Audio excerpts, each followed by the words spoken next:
Hello my dear friends आपनालोকক এটি নতুন ভিডিওলৈ আন্তৰিক স্বাগতম জনাইছো আজিৰ বিষয়বস্তু কমনৱেলথ গেমছ 2026 2026 চনৰ 23 জুলাইৰ পৰা 2 আগষ্টলৈকে কমনৱেলথ গেমছ চলি আছিল আৰু এই কমনৱেলথ গেমছ সম্পৰ্কে আগন্তুক যিখিনি কম্পিটিটিভ এক্সাম আছে তাত প্ৰশ্ন দিবই স্পৰ্টছ শিতানত ক্ৰীড়া খণ্ড গতিকে এই প্ৰশ্নসমূহ আপোনালোকে সম্পূৰ্ণকৈ চাই লব বিতংকৈ চাই লব যাতে আগন্তুক সময়ত যিসকল বন্ধু-বান্ধৱী বৰ্তমান এডিআৰই 3 বাই প্ৰস্তুতি চলাই আছে আসাম পুলিচ এবিইউবি বা এসআই এক্সাম বা জিটি পিজিটি টেট পৰীক্ষাৰ প্ৰস্তুতি চলাই আছে আপোনালোকৰ বাবে অতিকৈ গুৰুত্বপূৰ্ণ এই ভিডিঅ'টিত যিখিনি প্ৰশ্ন সন্নিবিষ্ট কৰা হৈছে বা যিখিনি অতিৰিক্ত তথ্য সন্নিবিষ্ট কৰা হৈছে আপোনালোকৰ বাবে অতিকৈ গুৰুত্বপূৰ্ণ গতিকে স্কিপ নকৰিব সম্পূৰ্ণকৈ চাব আৰু এয়া নিশ্চিত যে ইয়াৰ পৰা আপোনালোকে প্ৰশ্ন যিকোনো পৰীক্ষাত পাবই পাব মৰমৰ বন্ধু-বান্ধৱীসকল আপোনালোকে চাই আছে আপোনালোকৰ মৰমৰ ইউটিউব চেনেল নুৰুল আলম নাজু আহকচোন বাৰু আজি কমনৱেলথ গেমছ সম্পৰ্কে কোনবোৰ প্ৰশ্ন দিয়াৰ সম্ভাৱনা আছে তাক এবাৰ জানি লওক এটি প্ৰশ্ন আমাক দিব পাৰে name the host city of Commonwealth Games 2026 2026 চনৰ কমনৱেলথ গেমছৰ আয়োজক চহৰৰ নাম কি ইয়াত বিকল্প আমাক দিছে Melbourne Australia Birmingham England Glasgow Scotland আৰু কিংষ্টন জামাইকা ইয়াৰ শুদ্ধ উত্তৰ হৈছে গ্লাছগো স্কটলেণ্ড এই লোগোত আপুনি দেখাই পাইছে গ্লাছগো 2026 আৰু এই কমনৱেলথ গেম 2026 চনৰ 23 জুলাইৰ পৰা 2 আগষ্টলৈকে অনুষ্ঠিত হৈছিল কোন দেশত হৈছিল স্কটলেণ্ডৰ কোন চহৰত হৈছিল গ্লাছগো চহৰত কমনৱেলথ গেমছ 2026 সম্পৰ্কে কেইটামান অতি ছুটি তথ্য জানিলেও ভেনু সম্পৰ্কে প্ৰশ্ন দিব পাৰে আয়োজক চহৰ হ'ব গ্লাছগো স্কটলেণ্ড ডিউৰেশ্যন আছিল জুলাই 23 ৰ পৰা আগষ্ট 2026 আৰু এয়া 23তম কমনৱেলথ গেমছ আছিল 23rd এডিশন এই গ্লাছগো চহৰে দ্বিতীয়বাৰৰ বাবে কমনৱেলথ গেমছ আয়োজন কৰিছিল ইয়াৰ পূৰ্বে 2014 চনৰ কমনৱেলথ গেমছ গ্লাছগো চহৰত অনুষ্ঠিত হৈছিল 2026 চনৰ কমনৱেলথ গেমছত 74খন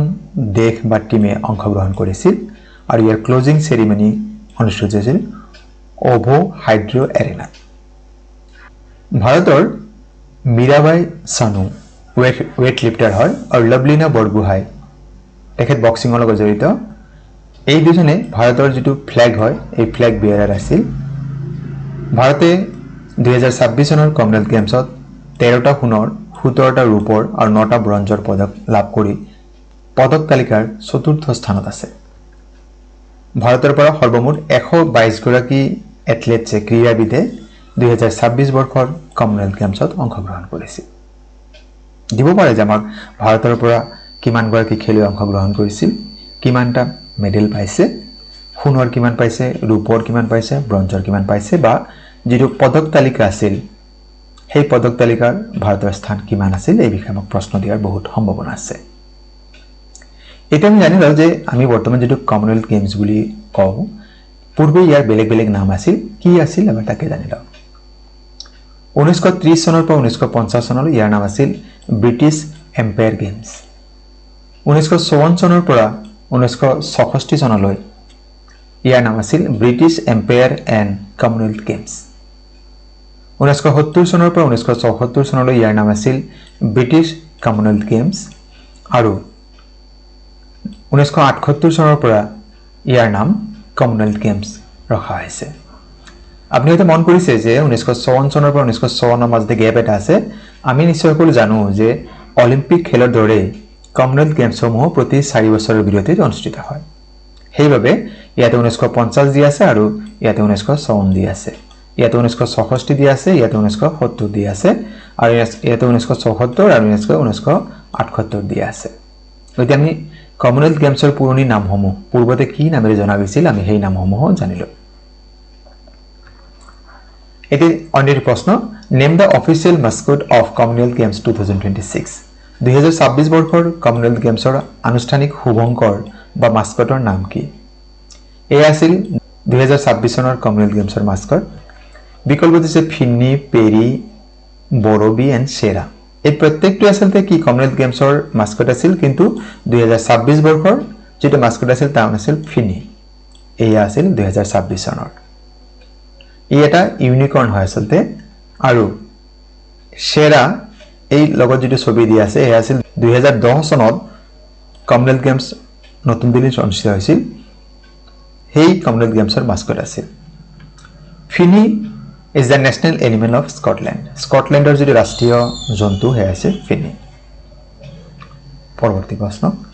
Who won the first gold medal for India in the Commonwealth Games 2026? 2026 চনৰ কমনৱেলথ গেমছত ভাৰতৰ হৈ প্ৰথমটো সোণৰ পদক কোনে লাভ কৰিছিল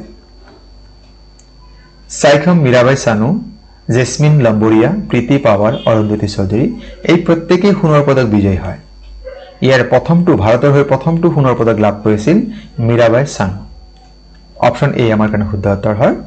তেখেত কিহৰ লগত জড়িত মীৰাবাই চানু ৱেইট লিফটিং সৈতে জড়িত আৰু তেখেত মণিপুৰৰ হয় পৰৱৰ্তী প্ৰশ্ন In which sports Saikham Mirabai Sanu won gold medal for India in the Commonwealth Games 2026 2026 চনৰ কমনৱেলথ গেমছত ভাৰতৰ হৈ কি খেলত Saikham Mirabai Sanuৱে সোণৰ পদক লাভ কৰিছিল এটা আলোচনা কৰিছে weight lifting boxing judo shot put ইয়াৰ শুদ্ধ উত্তৰ হৈছে weight lifting বা ভাৰোত্তোলন মীৰাবাই চানুৱে women's 48 kg ক্যাটাগৰীত সোণৰ পদক লাভ কৰিছিল পৰৱৰ্তী প্ৰশ্ন how many total medals won by India in the Commonwealth Games 2026 2026 চনৰ কমনৱেলথ গেমছত ভাৰতে সৰ্বমুঠ কিমানটা পদক লাভ কৰিছে 45 61 39 52 ইয়াৰ শুদ্ধ উত্তৰ হৈছে 39 ভাৰতে সৰ্বমুঠ 39টা পদক লাভ কৰিছে 2026 চনৰ কমনৱেলথ গেমছত আৰু এই সংখ্যাৰে মানে 39টা পদকৰে ভাৰতে পদক তালিকাৰ চতুৰ্থ স্থানত আছে ভাৰতে 13টা সোণৰ পদক লাভ কৰিছে 17টা ৰূপৰ আৰু 9টা ব্ৰঞ্জ সৰ্বমুঠ 39টা পদক লাভ কৰি পদক তালিকাৰ চতুৰ্থ স্থানত আছে ভাৰতৰ কোন খেলত কিমানটা পদক লাভ কৰিছে তাৰ এই তালিকাত দিয়া আছে বক্সিংত সবাতোকৈ বেছি সংখ্যক সোণৰ পদক লাভ কৰিছে বক্সিংত 7টা সোণৰ পদক লাভ কৰিছে ভাৰতে 3টা ৰূপৰ আৰু ব্ৰঞ্জৰ পদক এতে পোৱা নাই সৰ্বমুঠ বক্সিংত 10টা পদক লাভ কৰিছে পেৰা এথলেটিক্সত 3টা সোণৰ 2টা ৰূপৰ আৰু 1টা ব্ৰঞ্জৰ সৰ্বমুঠ 6টা পদক লাভ কৰিছে জুডোত 2টা সোণৰ 1টা ৰূপৰ 1টা ব্ৰঞ্জৰ পদক লাভ কৰিছে ভাৰতে weight liftingত ভাৰতে 1টা সোণৰ 6টা ৰূপৰ আৰু 1টা ব্ৰঞ্জৰ পদক সৰ্বমুঠ 8টা পদক লাভ কৰিছে এথলেটিক্সত সোণৰ পদক লাভ কৰা নাই 5টা ৰূপৰ আৰু 5টা ব্ৰঞ্জৰ পদক লাভ কৰি সৰ্বমুঠ 10টা পদক পাইছে আৰু পেৰা পাৱাৰ লিফটিংত ভাৰতে সোণ আৰু ৰূপ পোৱা নাই কেৱল মাত্ৰ ব্ৰঞ্জ পাইছে সৰ্বমুঠ 1টা তাৰ মানে ভাৰতে সৰ্বমুঠ পদক তালিকাত সোণৰ পাইছে 13টা ইতিমধ্যে আলোচনা কৰিছে ৰূপৰ 17টা আৰু 9টা ব্ৰঞ্জ মানে সৰ্বমুঠ 39টা পদক লাভ কৰিছিল এটা আমি জানিলো যে ভাৰতৰ হৈ কোন কোন খেলুৱৈয়ে আৰু কি শিতানত সোণৰ পদক লাভ কৰিছে তাকে জানিলো Mirabai Chanu weight lifting women's 48 kg category Sharmila ধনকৰ তেখেতে এথলেটিক্স women's shot putত পাইছে দিলীপ গভিত এথলেটিক্স men's 100 মিটাৰত পাইছে অস্মিতা দে তেখেতে জুডোত women's 48 kg category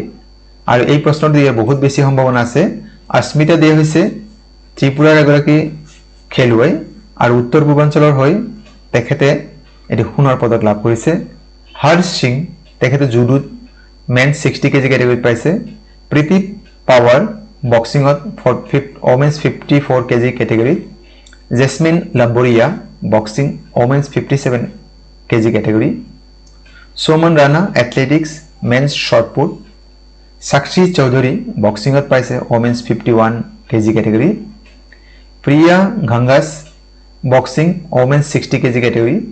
Arundhati Chaudhary boxing women's 70 kg category Sachin Sivas boxing men's 60 kg category and Ankush Pangal boxing men's 80 kg category এই 13 গৰাকী খেলুৱৈয়ে বিভিন্ন শিতানত ভাৰতৰ হৈ সোণৰ পদক লাভ কৰিছে 2026 বৰ্ষৰ কমনৱেলথ গেমছত গতিকে ইয়াৰ পৰা এই তালিকাৰ পৰা দিব পাৰে ধৰক তিনটা নাম দি দিলে ইয়াৰ পৰা চতুৰ্থ নাম এটা ৰূপৰ পদক বা ব্ৰঞ্জৰ পদক বা একো পদক নোপায় যেন ব্যক্তি দিলে যে নিম্নলিখিত কোনগৰাকী খেলুৱৈয়ে 2026 চনৰ কমনৱেলথ গেমছত সোণৰ পদক লাভ কৰা নাই বা স্পৰ্টছৰ লগত দিব মিক্সিং কৰি দিব পাৰে যে কোনজন কোন খেলৰ লগত জড়িত আছিল কোনটো খেলত তেখেতে সোণৰ পদক লাভ কৰিছে এনেকৈ ধৰণৰ আমাক প্ৰশ্ন দিয়াৰ সম্ভাৱনা আছে গতিকে তালিকাটি আপুনি স্ক্ৰীনশ্বট লৈ ল'ব পৰৱৰ্তী প্ৰশ্ন Which country topped in the medal tally in the Commonwealth Games 2026 2026 চনৰ কমনৱেলথ গেমছত কোনখন দেশে সৰ্বাধিক পদক লাভ কৰি পদক তালিকাৰ শীৰ্ষস্থানত আছে অষ্ট্ৰেলিয়া ইংলেণ্ড কানাডা স্কটলেণ্ড ইয়াৰ শুদ্ধ উত্তৰ হৈছে অষ্ট্ৰেলিয়াই পদক তালিকাৰ শীৰ্ষস্থানত আছে অষ্ট্ৰেলিয়াই সৰ্বমুঠ 171 পদক লাভ কৰিছে ইয়াৰে 70টা সোণৰ 45টা ৰূপৰ আৰু ব্ৰঞ্জৰ পদক লাভ কৰিছে 56টা গতিকে 171 পদক পাইছে কমনৱেলথ গেমছত অষ্ট্ৰেলিয়া দেশে আৰু পদক তালিকাৰ শীৰ্ষস্থানত আছে ইয়াত চাওক অষ্ট্ৰেলিয়া নম্বৰ 1 হয় 171 পাইছে ইংলেণ্ড দ্বিতীয় স্থানত আছে 110 পদক পাইছে কানাডা তৃতীয় স্থান ইণ্ডিয়া ফোর্থ পজিশন মানে চতুৰ্থ স্থানত আছে গতিকে আমি প্ৰথম পাঁচটা আৰু আয়োজক দেশ স্কটলেণ্ডে 39টা পদক লাভ কৰিছে 13টা সোণৰ 9টা ৰূপৰ আৰু 17টা ব্ৰঞ্জৰ পদক ভাৰতৰ এটা সমানেই কিন্তু ৰূপৰ পদক কম আছে এই তালিকাটি আপোনালোকৰ বাবে খুবেই গুৰুত্বপূৰ্ণ বিশেষকৈ প্ৰথম পাঁচটা আপোনালোকে মনত ৰাখিব পৰৱৰ্তী প্ৰশ্ন How many total medals won by India in the Commonwealth Games 2022 2022 চনৰ কমনৱেলথ গেমছত ভাৰতে সৰ্বমুঠ কিমানটা পদক লাভ কৰিছে 45 61 39 52 ইয়াৰ শুদ্ধ উত্তৰ হৈছে 61 সব 2022 চৰ যেটো কমনৱেলথ মানে 4 বছৰ পূৰ্বে ভাৰতে কমনৱেলথ গেমছত সৰ্বমুঠ 61 পাইছে আৰু 2026 বৰ্ষত 39 মেডেল পাইছে 2022 চনৰ যেটো কমনৱেলথ গেমছ ইংলেণ্ডৰ বাৰ্মিংহামত অনুষ্ঠিত হৈছিল 28 জুলাইৰ পৰা 8 আগষ্টলৈকে অনুষ্ঠিত হৈছিল ভাৰতে 22টা সোণৰ 16টা ৰূপৰ আৰু 23টা ব্ৰঞ্জৰ পদকেৰে সৰ্বমুঠ 61টা 61 মেডেল লাভ কৰিছিল 2022 চনৰ কমনৱেলথ গেমছত পৰৱৰ্তী প্ৰশ্ন How many sports are featured in the scale down 2026 Commonwealth Games format 2026 চনৰ কমনৱেলথ গেমছত সৰ্বমুঠ কিমান প্ৰকাৰৰ খেল অনুষ্ঠিত হৈছিল 10 23 18 and 12 শুদ্ধ উত্তৰ হৈছে 10 Which city will host the Commonwealth Games 2030 এই প্ৰশ্ন দিয়াৰ বহুত বেছি সম্ভাৱনা আছে 2030 চনৰ কমনৱেলথ গেমছ কোনখন চহৰত অনুষ্ঠিত হ'ব Kuala Lumpur Malaysia Ahmedabad Bharatvarsha Sydney Australia Auckland New Zealand ইয়াৰ শুদ্ধ উত্তৰ হৈছে 2030 চনৰ কমনৱেলথ গেমছৰ আয়োজক দেশ হৈছে ভাৰতবৰ্ষ আৰু ভাৰতৰ আহমেদাবাদ চহৰত 2030 চনৰ কমনৱেলথ গেমছ অনুষ্ঠিত হ'ব গতিকে এইটো খুবেই দৰকাৰী প্ৰশ্ন আপোনালোকে নোট ডাউন কৰি ল'ব Asmita De won gold medal for India in Commonwealth Games 2026 in judo. She is from which Indian state? Asmita De 2026 চনৰ কমনৱেলথ গেমছত ভাৰতৰ হৈ জুডোত সোণৰ পদক লাভ কৰিছে তেখেত ভাৰতৰ কোনখন ৰাজ্যৰ ত্ৰিপুৰা মেঘালয় নাগালেণ্ড অৰুণাচল প্ৰদেশ শুদ্ধ উত্তৰ হৈছে ত্ৰিপুৰা এই বিষয়ে আৰু কিছু কথা জানি লওঁ আৰু তেখেতে ওমেন্স 48 কেজি কেটেগৰীত এই পদক লাভ কৰিছিল Asmita De won a historic gold medal for India in women's 48 kg judo event at the 2026 Commonwealth Games in Glasgow. She defeated Canada's Heidi Kwas 2-1 in the final to become the first ever Indian judoka to win a Commonwealth gold medal. Commonwealth Games or judo competition of সোণৰ পদক লাভ কৰা Asmita De হৈছে প্ৰথম গৰাকী ভাৰতীয় খেলুৱৈ পৰৱৰ্তী প্ৰশ্ন Commonwealth games are held after every প্ৰতি কিমান বছৰৰ বিৰতিত কমনৱেলথ গেমছ সমূহ অনুষ্ঠিত হয় 5 4 3 2 years ইয়াৰ শুদ্ধ উত্তৰ হৈছে 4 years অলিম্পিক খেলসমূহ যেনে 4 বছৰৰ মূৰে মূৰে অনুষ্ঠিত হয় লাগিলে হেক গ্ৰীষ্মকালীন হওক বা শীতকালীন হওক একেদৰে কমনৱেলথ গেমছ সমূহ প্ৰতি 4 বছৰৰ বিৰতিত অনুষ্ঠিত হয় The first Commonwealth Games were held in কোন চনত প্ৰথমবাৰৰ বাবে কমনৱেলথ গেমছ সমূহ অনুষ্ঠিত হৈছিল 1947 1940 1930 1942 ইয়াৰ শুদ্ধ উত্তৰ হৈছে 1930 1930 চনত প্ৰথমবাৰৰ বাবে কমনৱেলথ গেমছ সমূহ অনুষ্ঠিত হৈছিল Name the host city of the first Commonwealth Games প্ৰথমবাৰৰ বাবে অনুষ্ঠিত কমনৱেলথ গেমছৰ আয়োজক চহৰৰ নাম কি Hamilton Canada Delhi India Brisbane Australia Manchester England ইয়াৰ শুদ্ধ উত্তৰ হৈছে হেমিল্টন কানাডা 1930 চনত প্ৰথমবাৰৰ বাবে যেতিয়া কমনৱেলথ গেমছ অনুষ্ঠিত হৈছিল আৰু সেই খেল কানাডাৰ হেমিল্টন চহৰত অনুষ্ঠিত হৈছিল 1930 চনৰ 16 পৰা 23 আগষ্টলৈকে কমনৱেলথ গেমছ অনুষ্ঠিত হৈছিল আৰু এই কমনৱেলথ গেমছত 11খন দেশৰ 400 গৰাকী খেলুৱৈয়ে অংশগ্ৰহণ কৰিছিল ইয়াত খেলসমূহ আছিল এথলেটিক্স বক্সিং লন বলছ rowing swimming and diving and wrestling এইকেইটা ইভেণ্টে 1930 চনৰ কমনৱেলথ গেমছত অনুষ্ঠিত হৈছিল In which of the following years India hosted the Commonwealth Games? নিম্নলিখিত কোন চনত ভাৰতবৰ্ষত কমনৱেলথ গেমছ অনুষ্ঠিত হৈছিল 2022 2016 2006 and 2010 ইয়াৰ শুদ্ধ উত্তৰ হৈছে 2010 চনত ভাৰতত কমনৱেলথ গেমছ অনুষ্ঠিত হৈছিল আৰু এই কমনৱেলথ গেমছত ভাৰতে পদক তালিকাৰ দ্বিতীয় স্থানত আছিল আয়োজক চহৰ আছিল ভাৰতৰ নতুন দিল্লী ভাৰতে সৰ্বমুঠ 101টা মেডেল লাভ কৰিছিল 38টা সোণৰ 27টা ৰূপৰ আৰু 36টা ব্ৰঞ্জৰ পদক লাভ কৰিছিল আৰু এই খেলসমূহ 2010 চনৰ 3 অক্টোবৰৰ পৰা 14 অক্টোবৰলৈকে অনুষ্ঠিত হৈছিল Question number 15 আৰু আজিৰ ভিডিঅ'ৰ অন্তিম প্ৰশ্ন Who is the present president of Commonwealth Games Federation? বৰ্তমান কমনৱেলথ গেমছ ফেডাৰেশ্যনৰ সভাপতিগৰাকীৰ নাম কি ইয়াত ছবি দেখা যায় তেখেতে কমনৱেলথ গেমছ ফেডাৰেশ্যনৰ সভাপতি হয় ইয়াত নাম দিয়া আছে পিটি উষা ডক্টৰ ডোনাল্ড ৰোকাৰে এণ্ডি বাৰ্নহাম ডোনাল্ড ট্ৰাম্প ইয়াৰ শুদ্ধ উত্তৰ অপশ্যন বি যদি দিয়া আছে ডক্টৰ ডোনাল্ড ৰোকাৰে তেখেত হৈছে বৰ্তমান সময় কমনৱেলথ গেমছ ফেডাৰেশ্যনৰ সভাপতি মোৰ বন্ধু-বান্ধৱীসকল আজিৰ বিষয়বস্তু ইমানে আপোনালোকে কেনেকুৱা পালে আজিৰ বিষয়বস্তু আৰু ইয়াৰ উপস্থাপন কমেণ্ট কৰি জনাবচোন আৰু আপোনালোকৰ যিসকল বন্ধুবান্ধৱ বৰ্তমান এডিআৰ 3 গ্ৰেড 3 বা 4 পৰীক্ষাৰ প্ৰস্তুতি চলাই আছে আসাম পুলিচ এবিইবিৰ কাৰণে প্ৰস্তুতি চলাই আছে জিটি পিজিটিৰ বাবে প্ৰস্তুতি চলাই আছে আপোনালোকৰ বাবে নিয়মীয়াকৈ ভিডিঅ' আপলোড কৰা হ'ব কিছু ব্যক্তিগত অসুবিধাৰ আপলোড কৰিব পৰা নাই তাৰ বাবে দুখিত আপোনালোকে চিন্তা নকৰিব আপোনালোকৰ প্ৰয়োজনীয় প্ৰত্যেকটো বিষয়ৰ ভিডিঅ' আমি আপলোড কৰিম আপোনালোকৰ সুবিধা হোৱাকৈ আপোনালোকে আমাক সহায় সহযোগ কৰি আছে তাৰ বাবে অশেষ ধন্যবাদ আৰু বিভিন্ন পৰামৰ্শ আগবঢ়াইছে তাৰ বাবে আমি আপোনালোকৰ ওচৰত চিৰকৃতজ্ঞ আপোনালোকৰ বিনম্ৰ অনুৰোধ যদি প্ৰথমবাৰৰ বাবে আমাৰ এই চেনেলটি চাই আছে আমাৰ চেনেলৰ বিষয়বস্তু আৰু ইয়াৰ উপস্থাপন আপুনি ভাল পাইছে চেনেলটি সাবস্ক্ৰাইব কৰিবলৈ আশা থাকিলে আৰু ভিডিঅ'সমূহ লাইক কমেণ্ট আৰু শ্বেয়াৰ কৰিব আৰু আজিৰ ভিডিঅ' সম্পূৰ্ণ কৰি চাবৰ বাবে আপোনালোক জনাইছো অশেষ ধন্যবাদ